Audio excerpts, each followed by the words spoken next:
तो बिहार के मुख्यमंत्री नीतीश कुमार और चुनावी रणनीतिकार प्रशांत किशोर के बीच मुलाकात जो कल हुई, और ऐसे में बड़ा सवाल ये कि क्या नीतीश कुमार की प्रशांत किशोर से सेटिंग हो गई? क्या प्रशांत किशोर नीतीश के कैंप में वापस आने वाले? आखिर नीतीश और पीके के मन में क्या चल रहा है? रिपोर्ट देखिए आप। पीके के नाम की चर्चा होने लगी है। पटना के पॉलिटिकल कॉरिडोर में कानाफूसी होने लगी है कि क्या पीके और नीतीश फिर से गले लगने वाले हैं। और इस कानाफूसी को पहली हवा दी राज्यसभा के सांसद रहे पवन वर्मा ने। प्रशांत किशोर एक प्रतिभाशाली व्यक्ति हैं, उन्होंने जमीन पे काम किया है, एक उनका अपना अनुभव है। नीतीश जी की तो मैं तारीफ कर ही चुका हूँ, वो जानते हैं क्या करना है, बिहार के हित में क्या करना है। अब ये दोनों शख्सियत एक दूसरे को मुझसे अच्छा जानते हैं, तो दोनों तय कर सकते हैं जो भी करना चाहें। कि नीतीश जी बिहार का हित चाहते हैं। मैं ये भी जानता हूं कि प्रशांत किशोर भी दिल से बिहार के लिए काम करना चाहते हैं। आगे उन दोनों का अपना निर्णय। दोनों हितैषियों को, बिहार के हितैषियों को एक हो जाना चाहिए, उनका फैसला है। मुझे जो जानकारी मिली है उसके मुताबिक पूर्व राजदूत पवन वर्मा की मुलाकात सोमवार को मुख्यमंत्री नीतीश कुमार से हुई और उसके बाद वो प्रशांत किशोर से भी मिले। ये भी बताया जा रहा है कि जब प्रशांत किशोर से पवन वर्मा मिल रहे थे तो उस वक्त नीतीश कुमार क्या चाहते हैं, क्या उनकी पार्टी में फिर से प्रशांत किशोर आए, इस विषय पर भी चर्चा हुई। ये वही पवन वर्मा हैं और प्रशांत किशोर हैं जिन्हें एक साथ पार्टी से नीतीश कुमार ने बर्खास्त कर दिया था।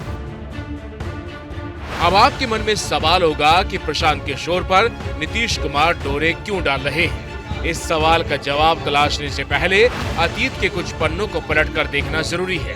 और सबसे पहले उस बयान को सुन लीजिए जो बयान नीतीश और प्रशांत किशोर की दूरी की वजह बना था।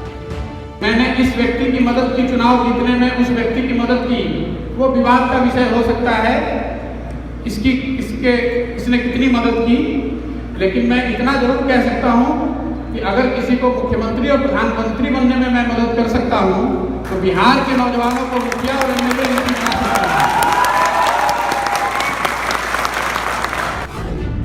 ये बयान प्रशांत किशोर ने 2019 के चुनाव से पहले जेडीयू उपाध्यक्ष की हैसियत से मुजफ्फरपुर में दिया था।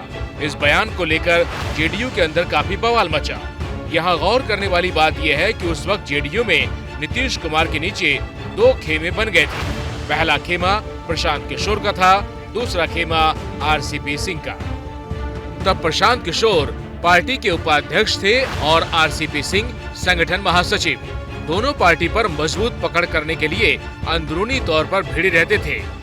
पटना में पार्टी के दो पावर सेंटर बन गए थे और उस पावर गेम में तब प्रशांत किशोर को आरसीपी सिंह ने निपटा दिया था। अब आरसीपी सिंह नीतीश कुमार को गद्दार कहते हुए औकात की याद दिला रहे हैं, तो नीतीश कुमार को प्रशांत किशोर की जरूरत महसूस हो रही है। अब उस सवाल का जवाब जानिए कि आखिर नीतीश को पीके यानी प्रशांत किशोर की जरूरत क्यों है? बीजेपी से अलग होने के बाद नीतीश कुमार की नज़र पीएम की कुर्सी पर है और विपक्ष के कुनबा को एकजुट रखने के लिए वो पूरी कोशिश कर रहे हैं। ऐसे में राष्ट्रीय स्तर पर नीतीश कुमार को अपनी छवि निखारने के लिए एक रणनीतिकार की ज़रूरत है और इस ज़रूरत को प्रशांत किशोर पूरा कर सकते हैं। इतना ही नहीं, प्रशांत किशोर के रिश्ते तो क्षेत्रीय क्षत्रपों से बहुत अच्छे रहे। ऐसे में नीतीश कुमार इनके जरिए उन रिश्तों को भुना भी सकते हैं। जहां तक चुनावी रणनीतिकार के तौर पर प्रशांत किशोर के रिपोर्ट कार्ड का सवाल है, तो 2017 के यूपी चुनाव को छोड़ दें तो पीके लगभग हर चुनाव में रणनीति के राजा रहे हैं। 2014 के लोकसभा चुनाव में पास हुए, 2015 बिहार विधानसभा चुनाव में पास हुए, 2017 पंजाब चुनाव में पास हुए, 2018 तेलंगाना चुनाव में पास हुए, 2019 आंध्र चुनाव, 2020 दिल्ली चुनाव, 2021 बंगाल चुनाव और 2021 तमिलनाडु चुनाव में भी पास हुए। पिछले दिनों प्रशांत किशोर कांग्रेस में जाने की तैयारी कर रहे थे, लेकिन वहां बात नहीं बनी तो उन्होंने अपना संगठन बनाकर बिहार को सियासी कर्मभूमि बनाने का फैसला लिया।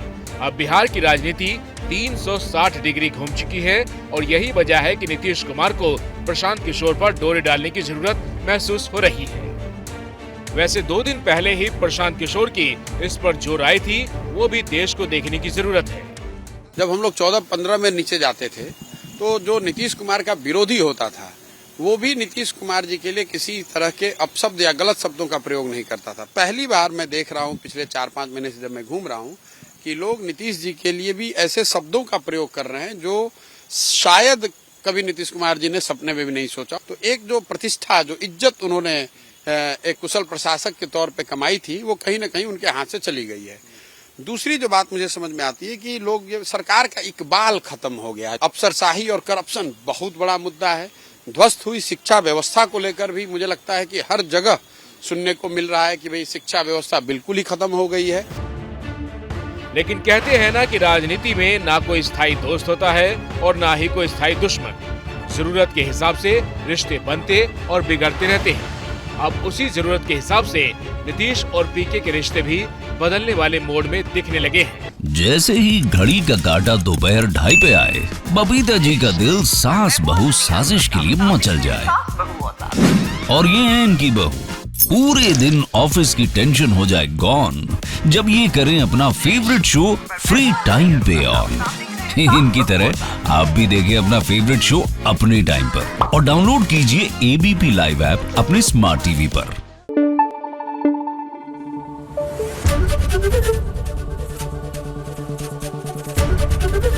एबीपी न्यूज आपको रखे आगे।